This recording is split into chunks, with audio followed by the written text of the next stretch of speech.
ठाणे जिल्ह्यातील दिव्यांग बांधवांना शासकीय योजना, सुविधा आणि सेवांचा लाभ अधिक सुलभ आणि परिणामकारक पद्धतीने मिळावा यासाठी जिल्हा दिव्यांग सक्षमीकरण कार्यालय सुरू करण्यात आलं आहे। हे कार्यालय 1 सप्टेंबरपासून जिल्हा परिषदेच्या मुख्य इमारतीत स्क्वेअर फीट होम, GST भवन समोर वागळे स्टेट, रोड नंबर 22 येथे तळमजल्यावर कार्यान्वित करण्यात आले आहे।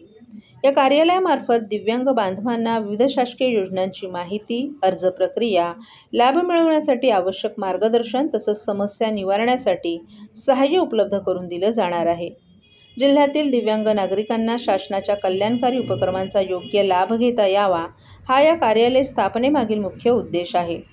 जिल्हा दिव्यांग सक्षमीकरण अधिकारी उज्ज्वला सपकाळ यांनी दिव्यांग बांधवांचे सामाजिक, शैक्षणिक आणि आर्थिक सक्षमीकरण साध्य करण्यासाठी हे कार्यालय महत्त्वाची भूमिका बजावेल। त्यामुळे सर्व दिव्यांग नागरिकांनी या कार्यालयाशी संपर्क साधून लाभ घ्यावा असं आवाहन केले।